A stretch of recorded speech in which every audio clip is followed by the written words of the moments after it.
wabarakatuh. Waalaikumsalam warahmatullahi wabarakatuh. Selamat pagi Bapak Ibu semua, guru-guru di SMK di seluruh Indonesia. Terima kasih sudah bergabung di seminar online ini yang rencananya akan mengangkat tema sistem pengaturan air secara otomatis. Nah, yang menarik seminar ini seperti Pak Agus di awal bercerita bahwa yang akan sharing knowledge-nya adalah mahasiswa dan siswa-siswa tim praktek kerja industri yang ada di ITB, yaitu ada SMK 1 Cimahi, SMKN 1 Soreang, dan SMK Wikrama. Ini kalau di data saya ada 4 orang, ada Mas Asep Krisna Setiawan, kemudian ada Maulana Ihsanuddin, Ihsan Atfian, dan Refli. Mungkin nanti presentasinya diatur saja sedemikian rupa. Mungkin langsung saja ada Asep, Mas Asep. Mungkin Pak Robi di unmute dulu peserta yang lain gitu. Baik.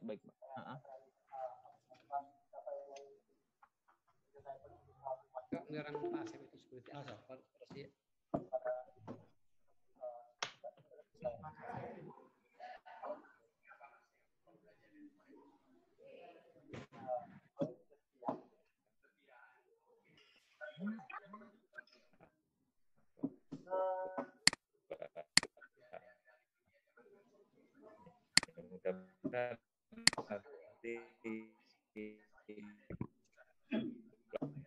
Yang apa namanya? Yang online.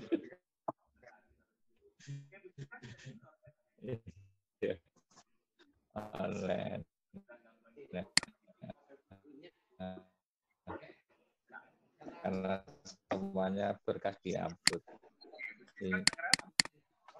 Ya, gimana? Ya, oke Bu Siska. Aku namanya dari nanti kita namanya kita nanti mencoba mulai mengenal dunia homeschooling itu karena dari murid-murid kolegio yang beberapa kolegio tertentu.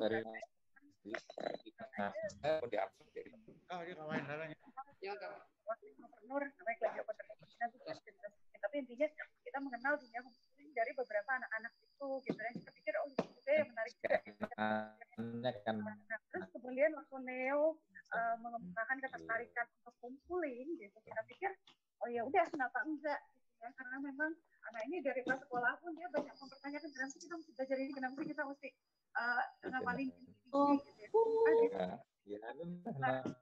Hal-hal yang diajarkan di sekolah. Kita pengen memberikan waktu pertama kali Neo masuk ke homeschooling gitu. Kendala apa yang mesti alami sebagai orang tua waktu itu kira-kira? Awal-awal sih pasti senang ya. Masih ada kendala aja gitu. Bisa bangun dia gitu ya.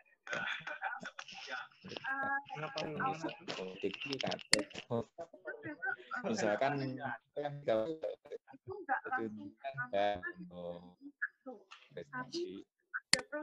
ini masih banyak yang masuk, jadi udah saya unmute, yang baru masuk belum.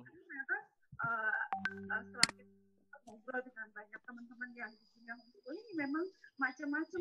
Karena memang fokusnya ke anak ya. Jadi kita kalau misalnya ada orang yang dengan gampang, oh iya apa kita ini deh dipanggilin dulu itu orang mana.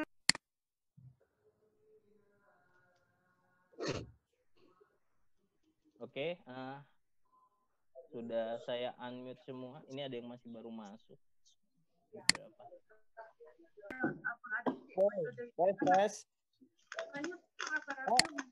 Nanti materinya bisa di-share di sini nggak, Pak? Di grup WA. Soalnya habis ini kan ada meeting.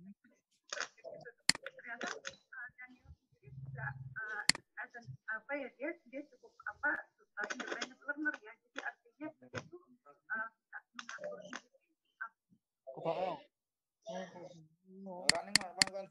hilang atau? Oke, Bapak Ibu, saya sudah unmute semua. Mungkin Asep langsung bisa presentasi terlebih dahulu untuk materinya. Dipersilahkan kalau mau screen share juga silakan.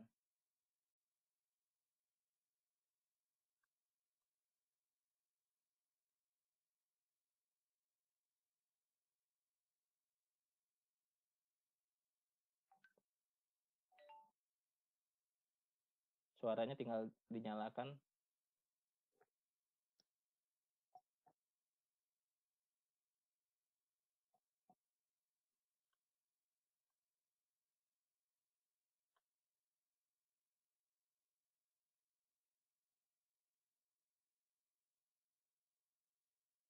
Sudah nyala, Sep.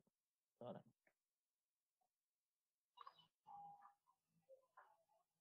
Assalamualaikum warahmatullahi wabarakatuh.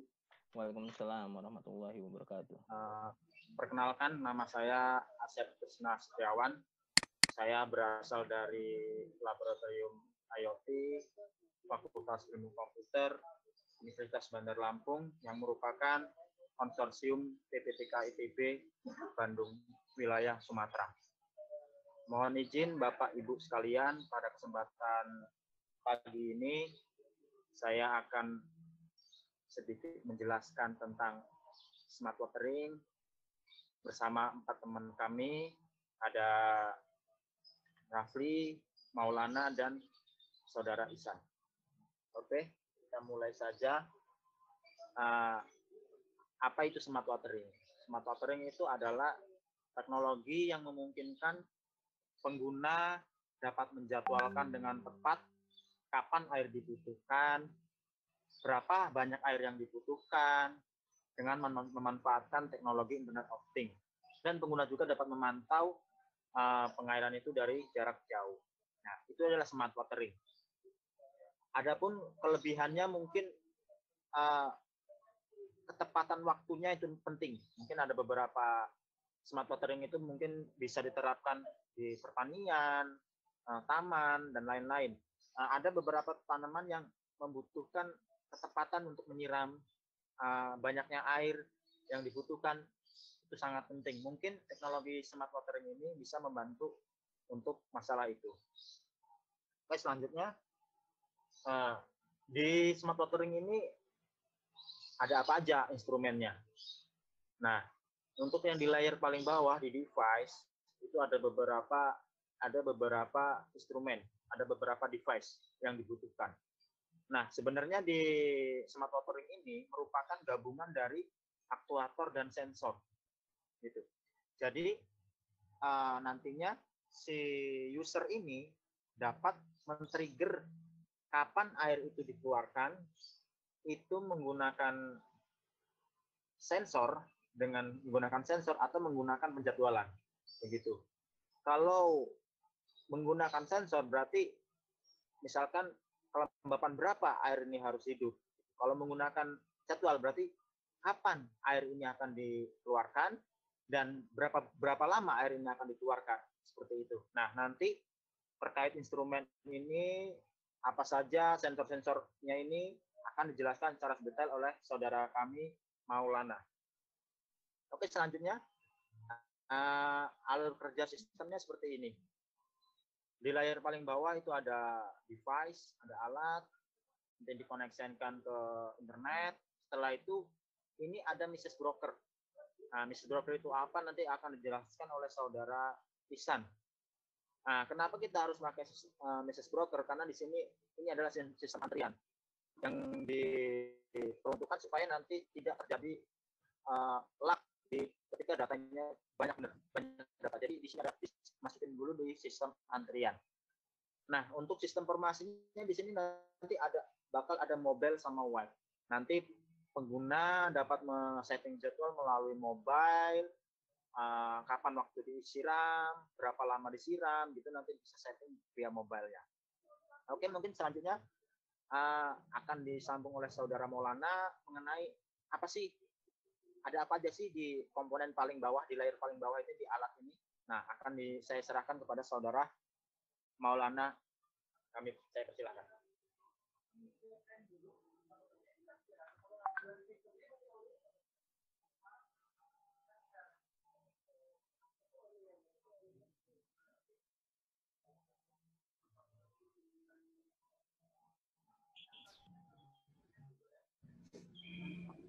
Oke, terima kasih kepada Kang Asep sebelumnya. Perkenalkan, nama saya Maulana Ihsanuddin. Saya adalah tim Prakerin dari PPTIK ITB. Saya berasal dari SMKN 1 Soreang. Di sini saya akan menjelaskan sensor-sensor yang digunakan pada smart watering.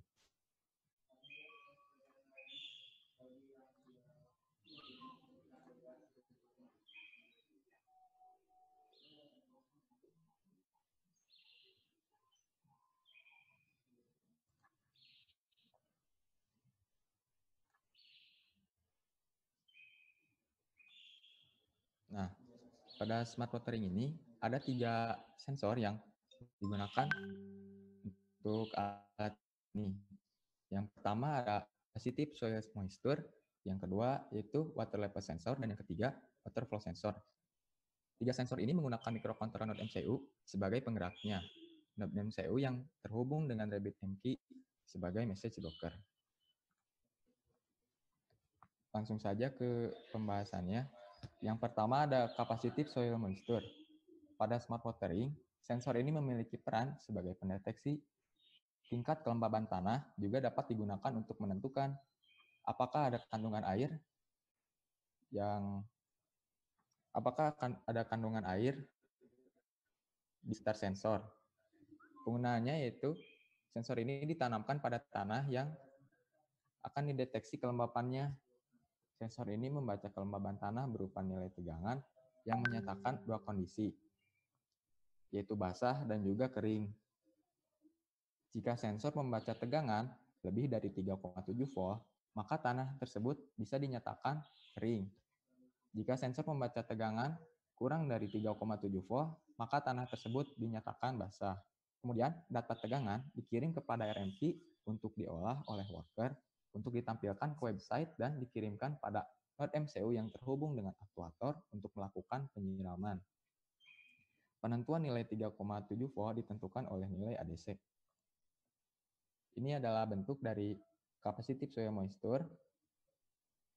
Jadi yang runcing ini bisa kita tanamkan, kurang lebih tanamkan 5-6 mili, pokoknya daerah komponen-komponen ini jangan sampai terkena tanah atau terkena air. Yang selanjutnya ada water level sensor. Pada smart watering, sensor ini berperan sebagai pendeteksi keadaan air dalam tangki. Hal ini bisa terjadi karena penggunaan float sensor yang seperti pelampung. Terdapat 3 float sensor pada water level sensor. 3 float tersebut memiliki tingkatan untuk mengetahui air dalam tangki. Jika float sensor 1 tidak terapung, maka float sensor 2 dan 3 juga tidak akan mengapung karena kosongnya air dalam tangki. Hal ini menyebabkan aktuator bergerak untuk mengisi air sampai float sensor ketiga terapung. Ketika float sensor 3 terapung, maka secara otomatis aktuator akan berhenti mengisi air. Jika float sensor terapung dan 2 dan 3-nya tidak terapung, maka pernyataan tersebut bisa dikatakan low, yang berarti air dalam tangki sudah sedikit atau masih sedikit. Jika float sensor 1 dan 2 terapung, lalu float sensor yang ketiganya tidak, maka bisa dinyatakan medium, yang artinya air dalam tangki, ada air dalam tangki yang ukurannya setengah dari tangki tersebut. Float sensor, jika float sensor 1, 2, dan 3 terapung, maka air akan dinyatakan high. Pernyataan tersebut berupa air dalam tangki terisi penuh. Nah, kalau jika terisi penuh, jadi si aktuator yang nyambung ke node MCU langsung mati otomatis. Hal ini menggunakan pengguna karena tidak perlu repot-repot untuk mengisi tangki dalam air. Ini contoh bentuk float sensor. Jadi ketika misalkan ini float sensor 1, ini sensor 2, dan sensor 3. Jika dimasukkan ke dalam air, ini akan mengambang, tapi jika kosong, ini akan ke bawah. Nah, jadi ini bisa bergerak ke atas dan ke bawah. Ini misalnya ini tingkatan 1, ini tingkatan low, ini adalah tingkatan medium, dan ini tingkatan high. Untuk ketiga, water flow sensor. Sensor ini berperan sebagai pendeteksi jumlah air yang digunakan untuk penyiraman. Sensor ini akan menerima data jika ada air yang mengalir melaluinya. Kemudian data tersebut akan dikirim untuk ditunjukkan pada website setiap melakukan penyiraman. Sensor ini digunakan pada smart watering untuk mengetahui jumlah air yang digunakan. Hal ini bertujuan agar tidak ada air yang terbuang sia-sia. Dalam water flow sensor, terdapat kincir yang kecepatannya dapat berubah sesuai kecepatan air yang mengalir di dalamnya. Terdapat juga hal efek sensor yang akan membaca sinyal yang berupa tegangan yang diubah menjadi data yang dikirimkan ke node MCU dan diolah sebagai data laju debit air yang mengalir. Keluar dari tampilan water flow sensor. Nah, ini ada bagian dalamnya. Ini yang disebut kincir tersebut. Ini jadi air akan mengalir ke sini, lalu akan memutarkan ini, si putaran ini, jadi nanti akan menghasilkan magnet. Magnet ini yang akan memengaruhi hal efek untuk mengirimkan data kepada RabbitMQ. Mungkin segitu saja dari saya. Mungkin akan lanjut ke Kang Rafli Septiana. Oke, terima kasih Maulana. Mungkin langsung disambung ya. Ya. Silakan. Share screen-nya ditutup dulu.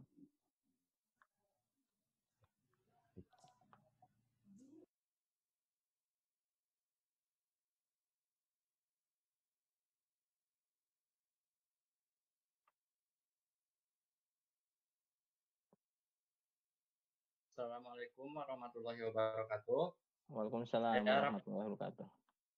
Saya Rafli Septiana dari SMK Negeri 1 Cimahi, sekaligus tim pengembang dari Smart Watering ini. Terima kasih kepada moderator telah mengizinkan saya berbicara. Yang selanjutnya akan kita bahas adalah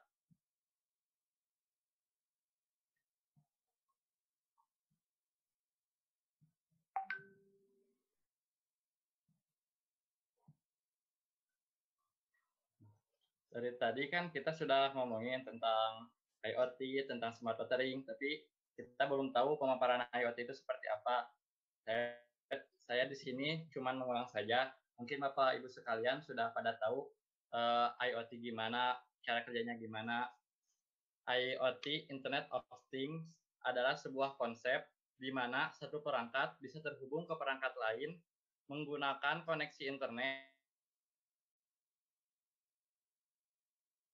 informasi yang diterimanya.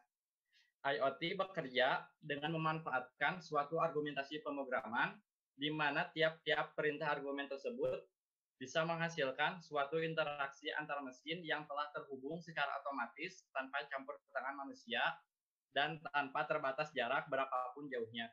Campur tangan manusia dalam IoT ini tugasnya hanya sebagai pengatur dan pengawas dari mesin-mesin yang bekerja secara langsung tersebut.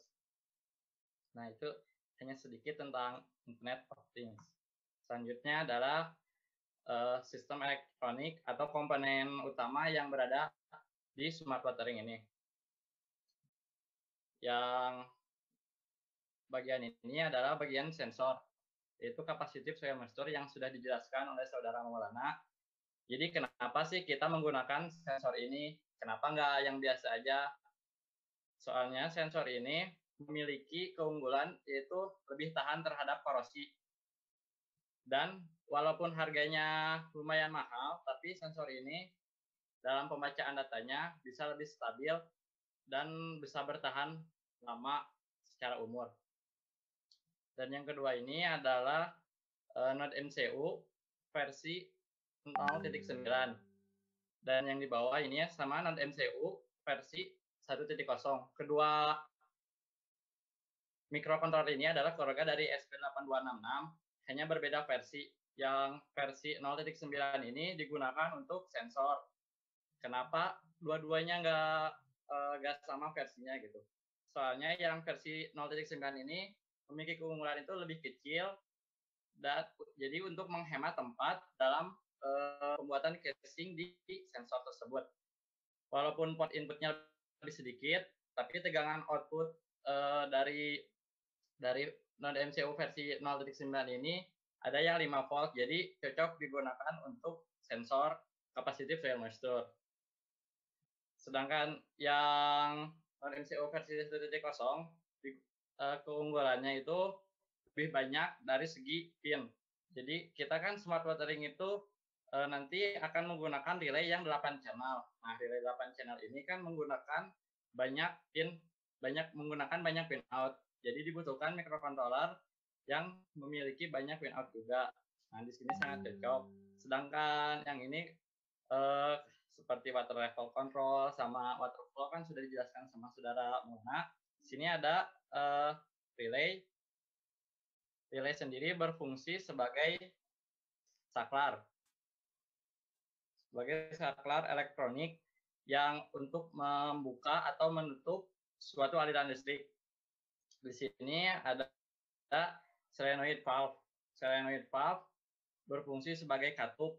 Ketika listrik menyala, maka solenoid valve akan membuka, dan ketika listrik mati, solenoid valve ikut mati.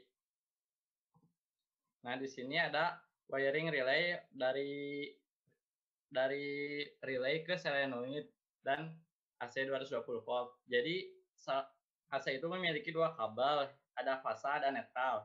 Salah satu kabel itu baik fasa atau netral, salah satunya dimasukkan ke dalam bagian relay yang bernama common. Jadi relay itu memiliki tiga pin, yang sebelah sini ada NO itu sebagai normally open. Jadi kondisi pertamanya itu membuka. Jadi kondisi pertamanya itu off ketika dia mendapatkan aliran listrik, atau ketika dia terhubung, maka kondisinya akan on. Sedangkan normally close itu kebalikan dari NO. Salah satu kabel masuk ke common, salah satu kabel itu dihubungkan langsung ke solenoid, dan kabel dari solenoid itu di sini masuk ke NO karena kita di kondisi awalnya itu pengen off dulu. Gitu. Ini adalah sistem elektronik smart watering dari ini versi pertamanya, versi pertama dari smart watering. Di sini transmitter pengirimnya adalah sensor soil moisture, dan kontrolernya adalah Node MCU versi 0.9, sedangkan penerimanya adalah Node MCU versi 1.0 dan relay. Nah, cara kerja smart watering. Cara kerja smart watering yang tahap sekarang itu adalah memiliki beberapa zona. Kita analogikan, kita adalah seorang petani dan mempunyai beberapa zona dan memiliki karakter tumbuhan dan tanah yang berbeda. Di zona 1 itu misalkan tumbuhannya itu sensitif, berarti kita harus menyiramnya sangat tepat waktu. Jadi walaupun penyiramannya itu telat sedikit, maka tanaman itu bisa mati. Jadi di zona 1 itu petani bisa menggunakan sensor capacitive soil moisture. Dan yang kedua itu tanamannya itu walaupun telat sedikit tapi tidak akan mempengaruhi kualitasnya. Jadi misalkan tanaman-tanaman seperti sayuran-sayuran, buah-buahan seperti itu kan bisa diatur menggunakan waktu. Jadi di sini waktu diaturnya oleh user atau pengguna. Jadi pengguna itu bebas memilih waktunya mau kapan. Jadi misalkan mau sehari sekali penyiramannya, dan waktu untuk penyiramannya misalkan 1 menit, itu terserah user. User yang menginputkan waktunya. Dan yang ketiga ini di debit air. Jadi ketika kita memiliki persediaan air yang tipis, sedangkan lahan pertanian yang cukup besar, jadi misalkan kita mempunyai sisa air 30 liter, sedangkan per harinya itu, jadi per harinya itu nyiram harus 1 liter. Nah, dengan sensor water flow, jumlah air yang keluar dari keran itu bisa dihitung. Apabila sudah 1 liter, maka akan berhenti solenoid valve-nya. Jadi dalam persediaan 1 bulan itu pasti akan tercukupi. Nah, untuk selanjutnya yaitu untuk sistem back-end-nya. Sistem back-end itu akan dijelaskan oleh saudara Iksan.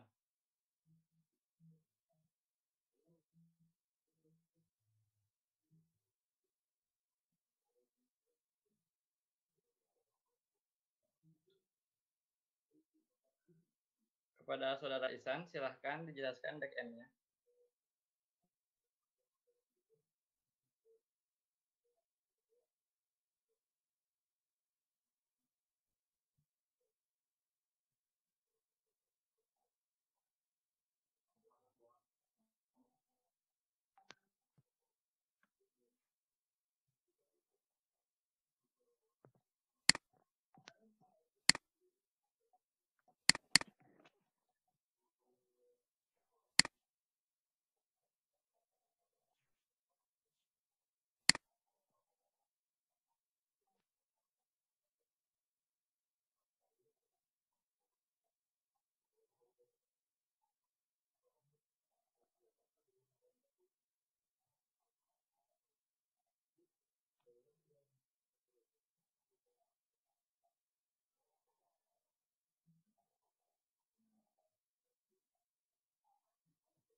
Ihsan suaranya nggak kedengeran.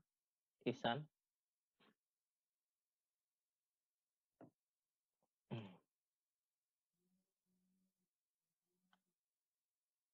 Oke, sudah saya buka Ihsan.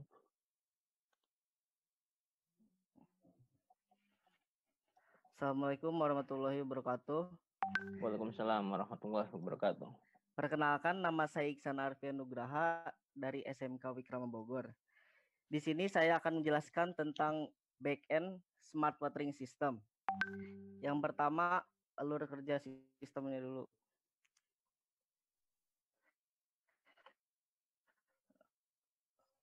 Di sini ada contohnya di device ke mobile atau web.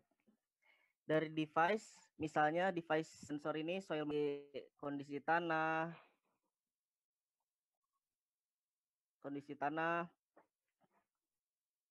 terus nanti datanya akan diantrikan ke RabbitMQ, lalu worker akan mengolah data untuk dimasukkan ke database, dan user bisa mengambil datanya melalui API.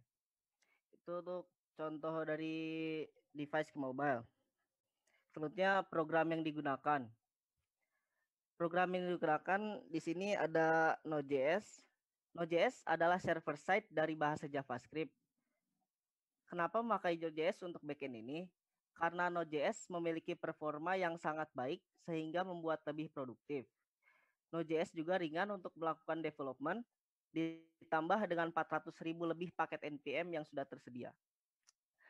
Proses pengembangan di Node.js juga akan lebih cepat karena backend, frontend, dan tester menggunakan bahasa yang sama. Jadi bisa melakukan pengembangan dengan produktif di backend maupun di frontend tanpa harus pusing karena sintaks yang berbeda. Alasan utama memilih Node.js ini karena menulis kode di Node.js itu mudah sekali karena sintaksnya yang mirip seperti bahasa manusia. Di sini Node.js digunakan untuk membuat RESTful API dan juga worker. Selanjutnya ada penyimpanan data atau database. Database yang kita gunakan di sini yaitu MongoDB.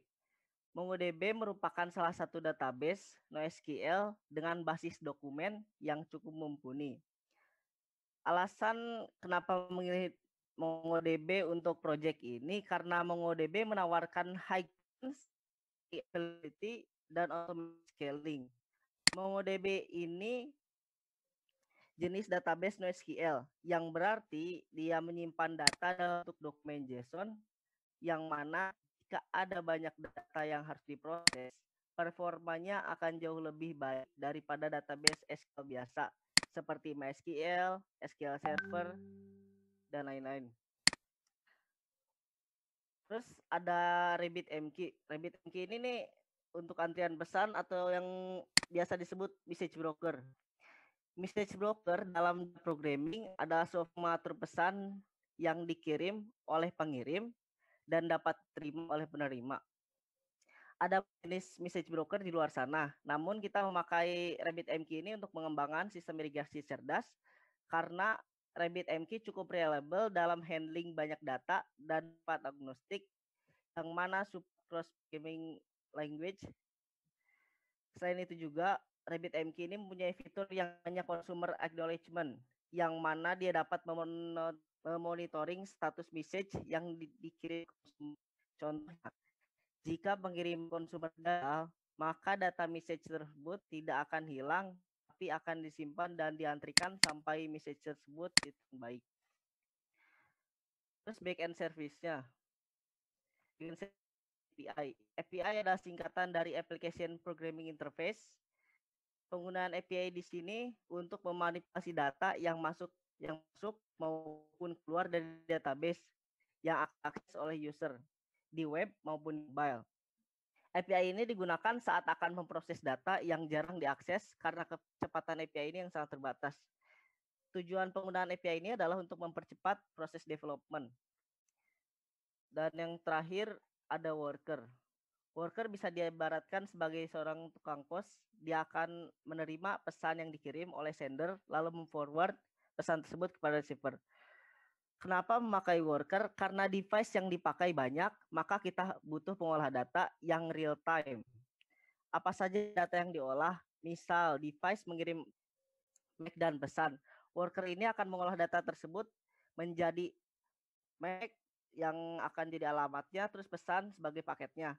Dan worker lalu akan forward pesan tersebut sesuai MAC yang sudah dikirim oleh device.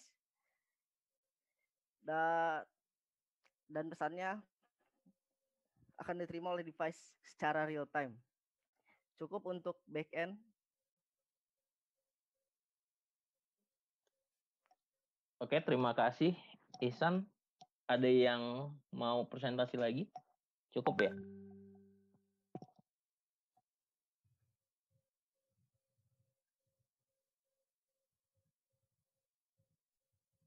Sudah tidak ada yang presentasi lagi ya?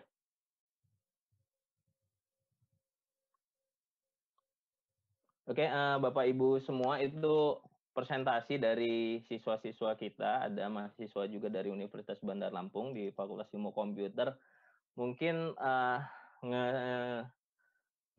menarik kesimpulan sedikit bahwa smart watering itu controlling penggunaan air menggunakan teknologi Internet of Things, yang dimana teman-teman ini membagi pekerjaannya dari membuat sistem, kemudian membuat back end, dan meletakkan konsep di Internet of Things-nya.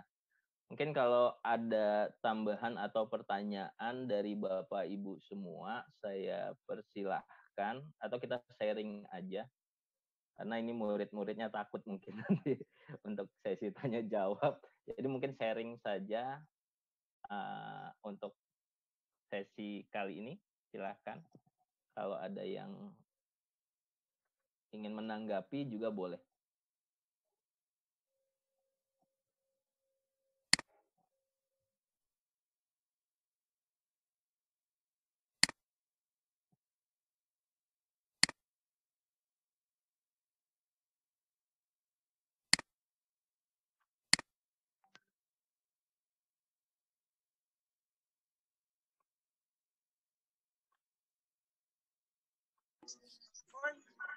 Realize how many kids relate to that fish swimming upstream in class, never finding their gifts, thinking they are stupid, believing they are useless. Time has come. Ada Bapak Ibu yang mau ditanyakan atau menanggapi materi smart watering ini? Oke, Pak. Silakan, Pak.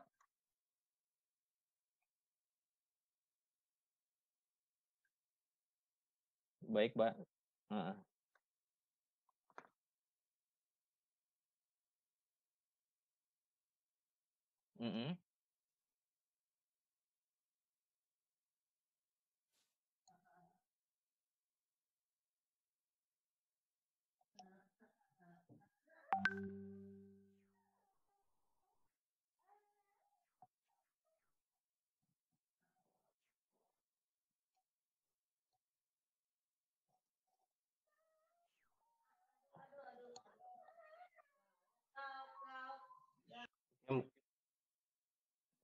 Baik, baik, terima kasih Pak. Mungkin langsung bisa direspon sama Pak Agus, Pak.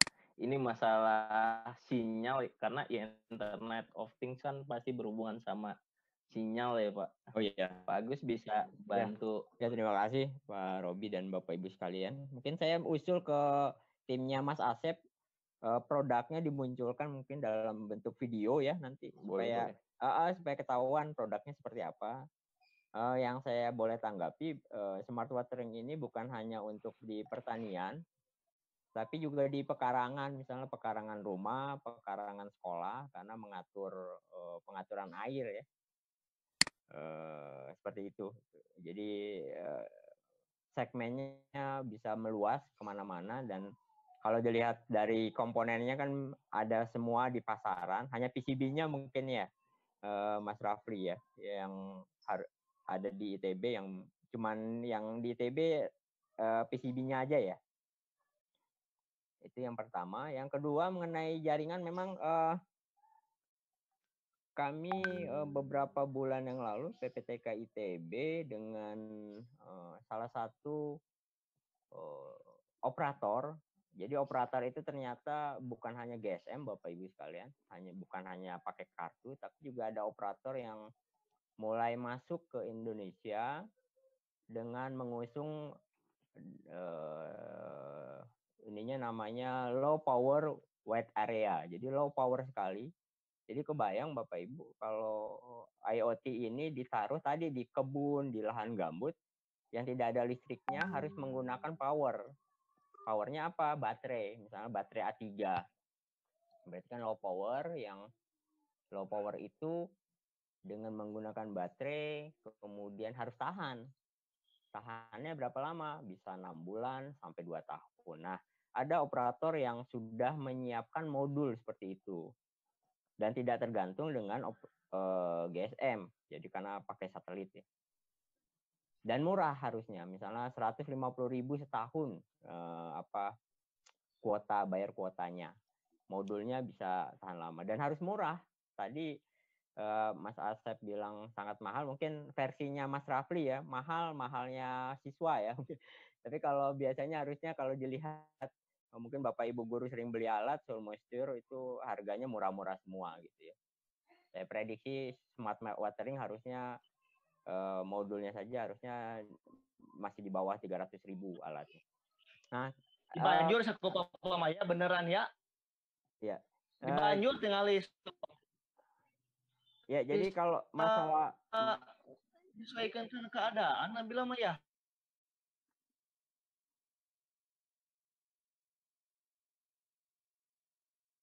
Banyak mencari solusi, salah satunya tadi mitra tadi namanya si Fox, ada LoRaWAN, itu segmen-segmen yang memang sulit dijangkau. Atau ada LTE ya, 450 MHz yang bisa diuji coba di daerah yang tadi jaringannya sulit gitu. Itu yang sebenarnya smart watering ini awalan saja Bapak Ibu untuk dicoba di sekolahnya, dibuat di sekolahnya, kemudian ngobrol jaringan, yuk kita nanti segera beralih untuk ngobrol tadi. Tapi dasarnya kita punya. Kenapa saya rasa kalau dari depan teman-teman elektroindustri, teman-teman TKJ sudah paham membuatnya. Yang agak sulit tadi, kenapa ada Ihsan tadi memaparkan yang agak rumit di belakangnya dengan RabbitMQ Message Broker. Karena harapannya IoT itu masif. Jadi kalau terbayang ada 1 juta alat mengirim data bersamaan, itu yang bisa dihandle. Nah, arsitektur yang dipaparkan oleh Mas Asep sampai Ihsan tadi itu adalah arsitektur yang cukup besar yang bisa dipakai. Jadi nanti harusnya ditunjukkan sama Asep tiap-tiap sekolah itu punya registrasi masing-masing. Jadi smart wateringnya milik SMK-nya masing-masing gitu. Jadi buat alatnya dihubungkan ke data center ITB, tapi mereka teman-teman SMK punya ID sendirilah di sekolahnya yang bisa dikembangkan untuk masing-masing.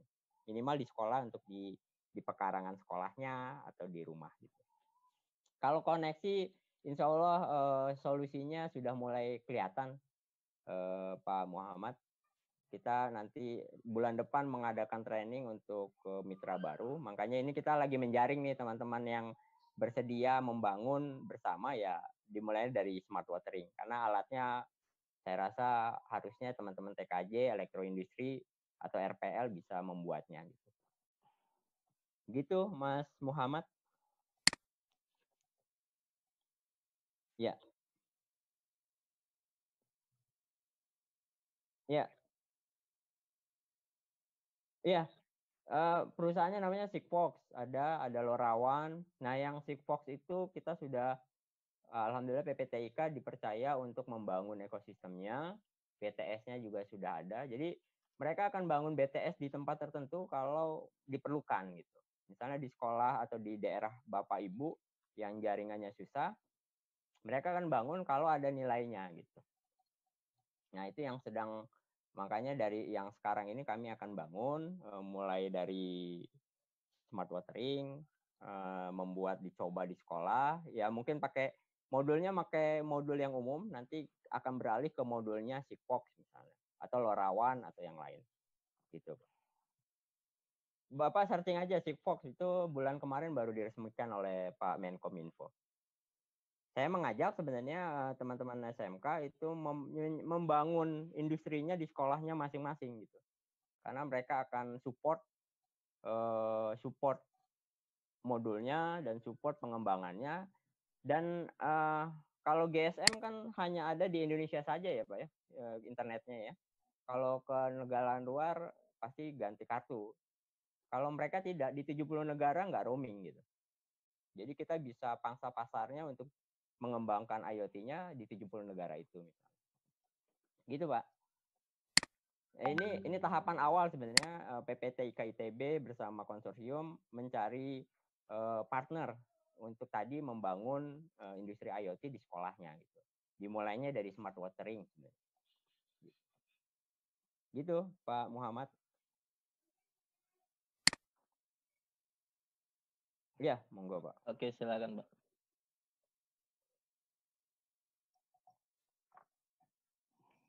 Ya.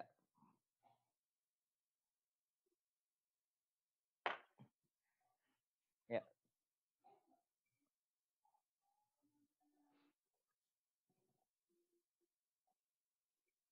Ya. Ya.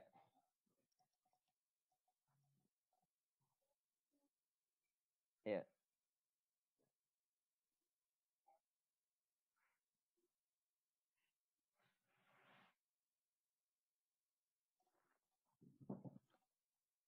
Ya, jadi bisa membuka dan menutup pintu air itu karena ada aksi, ada reaksi bahwa dipasangnya sensor water level tadi ya Pak ya.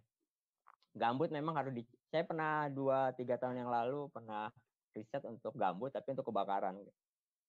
Water levelnya itu dimasukkan ke bawah lahan gambutnya ya. Karena airnya ada di bawah ya Pak ya, kalau tidak salah ya. Nah, water levelnya itulah yang akan mengukur dan memberi notifikasi kalau tinggi muka airnya sudah tinggi atau masih low, dan otomatis membuka. Itu yang sebenarnya bisa dikembangkan untuk tadi membuka tutup pintunya ya. Dicoba saja Pak yang dengan kondisi yang sederhana sekarang, kemudian kita naikkan levelnya untuk implementasi di gambut gitu. Toh alatnya juga sederhana kan. Gitu Pak Muhammad. Ya. Oke, terima kasih Pak Agus, Pak Muhammad. Di sini di kolom chat ada 2 orang yang bertanya Pak Agus. Ya. Atau kita demo dulu kali ya? Iya Pak Asep, Mas Asep Trisna. Atau Mas Rafli ya. Yang mau demoin silahkan. Kita demo dulu, nanti baru ada 2 pertanyaan yang masuk ke chatting. Yes, Pak. Ya, silakan Mas Raffi demo alatnya biar terbayang. Ini tolong di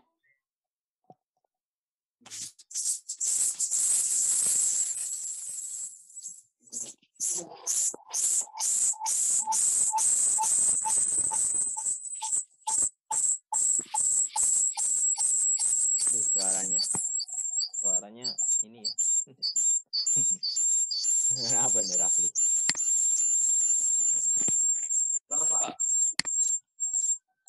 Suaranya di mute aja.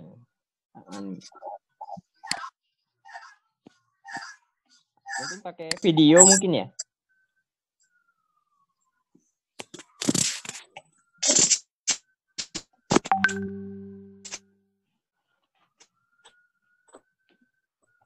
Oh, agak sulit mungkin ya ininya. Mungkin nanti kita kasih linknya aja mungkin Pak Robi. Baik, nanti untuk videonya ada ya Pak ya linknya ya? Iya, jadi kayaknya agak sulit ya. Jadi terbayang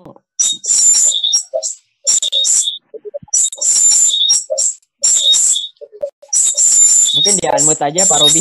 Baik Pak. Ya, ya jadi terbayang Bapak Ibu ini smart watering itu ada satu alat tadi yang dibuat oleh anak-anak kita. Kalau anak-anak kita bisa buat, berarti di tiap-tiap sekolah harusnya bisa buat sebenarnya.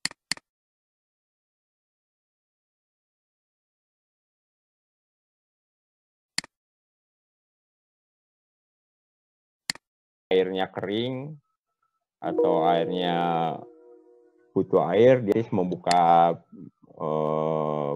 saluran airnya ya sebenarnya.